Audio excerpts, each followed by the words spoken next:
सिद्धार्थ जी, good morning, स्वागत है। बताएं सर, आज के लिए आपने कौन सी थी नो आज के लिए नहीं, इस हफ्ते के लिए कौन सी थीम चुनी है sir? Good morning Anil ji, good morning Neha, good morning सारे दर्शकों को और पैनलिस्ट को।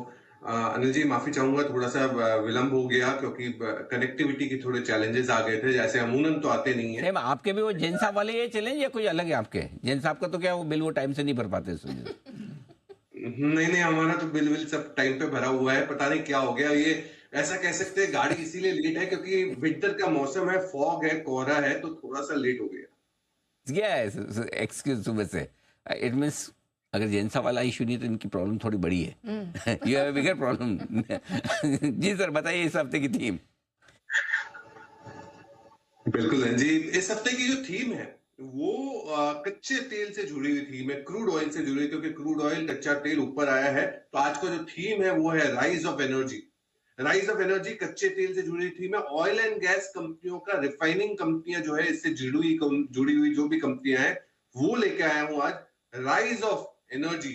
क्योंकि इंडिया थर्ड लार्जेस्ट कंज्यूमर है, इंपोर्टर है। रिफाइनिंग कैपेसिटी बहुत बड़ी है, अगर 250 MMTPA मतलब मिलियन मेट्रिक टन की है कैपेसिटी रिफाइनिंग की, जो है वो एक्सपेक्ट कर रहे हैं 22% से ग्रो हो सकती है आने वाले 2 से 3 सालों के लिए। कच्चा तेल जो बढ़ रहा है अब $80 के ऊपर है, $81 कभी करीब था, जो एक टाइम पे हम कुछ महीनों पहले से $70-72 देख रहे थे। तो ये कच्चा तेल बढ़ने से भी इनको फायदा मिलेगा। सिंगापुर GRM भी बढ़े हैं, $7 प्रति बैरल के आसपास है। ब्रेंट जैसे मैंने कहा 80-81 के करीब है। PSU ऑयल कंपनियां काफी अच्छा स्पेंड कर रही है in the past in this financial year.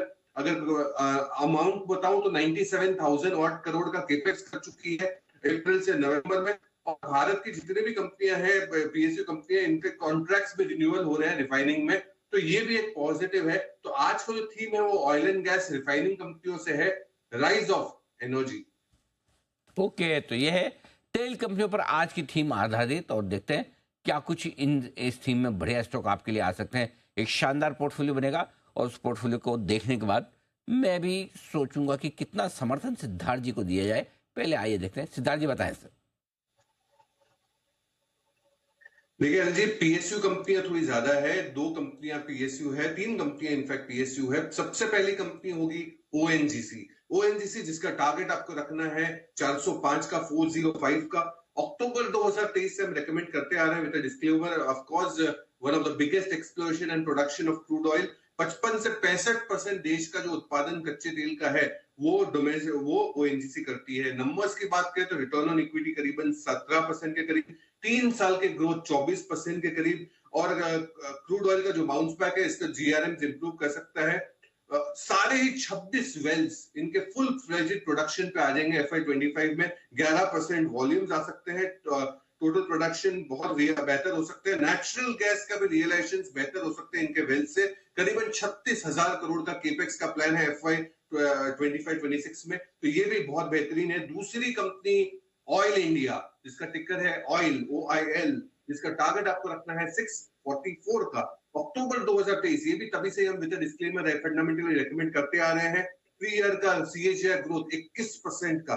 Crude oil जो ओवरऑल जो कच्चा तेल है इसका प्रोडक्शन बढ़ने की उम्मीद है 21% से, जबकि नेचुरल गैस का जो प्रोडक्शन बढ़ने की उम्मीद है 56% का वॉल्यूम्स की FY26 में। ड्रिलिंग की कैपेसिटी रैंप अप करने की योजना है। 100 वेल्स में ड्रिलिंग कर सकते हैं वर्सेस 45 वेल्स FY24। तो इतना बड़ा जंप हो सकता है। नुमालीगढ़ रिफाइनरी में भी केपेक्स है, अच्छा एक्सपेंशन है, और 6% के वॉल्यूम ग्रोथ उम्मीद कर सकते हैं ऑयल इंडिया के लिए। तीसरी कंपनी होगी GAIL, gas authority of India. Target आपको रखना है 215 का। अप्रैल 2023, काफी समय से इसे हम फंडामेंटल डिस्क्लेमर रेकमेंड कर रहे हैं हमारे क्लाइंट्स को। Distribution of natural gas, liquefied petroleum gas, 11,500 kilometre के आसपास के नेचुरल गैस की पाइपलाइन ओन करते हैं। 2300 किलोमीटर के आसपास LPG के पाइपलाइन ओन करती है कंपनी। 3 साल का ग्रोथ 17% से CAGR से ग्रो हो रही है। नेचुरल गैस का जो ट्रांसमिशन वॉल्यूम्स है ये करीबन 24% से ग्रो हो सकता है। 3 साल में, अगले 3 साल में 80 न्यू CNG स्टेशन लाने की योजना है गेल द्वारा। और FY25 में भी 8 से 9,000 करोड़ का केपेक्स किया हुआ है, जो अभी भी कुछ महीने बचे हुए हैं केपेक्स के गेल के। चौथी कंपनी होगी राइज ऑफ एनर्जी में, ये ड्रिलिंग की कंपनी है, ये है जिंदल ड्रिलिंग, क्योंकि ऑयल एंड गैस के लिए ड्रिलिंग रिग्स लगेगी, तो ये कंपनी इसमें है। 960 का टारगेट रखे, ये भी अप्रैल 2024 पिछले साल से हम रेकमेंड कर रहे हैं। ऑफशोर ड्रिलिंग की कंपनी 3 साल के सेल्स ग्रोथ 16% के करीब, 1800 करोड़ का ऑर्डर बुक, रिग्स काफी अच्छे कॉन्ट्रैक्ट्स इनके रिन्यूअल पे है FY26 में। इंटरनेशनल मार्केट में भी बहुत बड़ा फोरे करने की कंपनी की योजना है जिंदल ड्रिलिंग की। मुनाफा CAGR 27% से ग्रो हो सकता है और स्ट्रॉन्ग रेवेन्यू विजिबिलिटी दिख रही है आने वाले 2 सालों के लिए because of domestic drills as well as offshore businesses. तो ये चारों कंपनियां राइज ऑफ एनर्जी में, ऑयल एंड गैस समूह में काफी अच्छा लग रहा है, कच्चा तेल स्ट्रॉन्ग रह सकता है और इसके कारण GRM इंप्रूव हो सकते हैं। तो ये चारों कंपनियां सूटेबल है 6 से 9 महीने के पर्सपेक्टिव से इन्वेस्टमेंट के लिहाज से। ओके, तो ये है 4 कंपनियां, ONGC, ऑयल इंडिया, गेल और जिंदल ड्रिलिंग।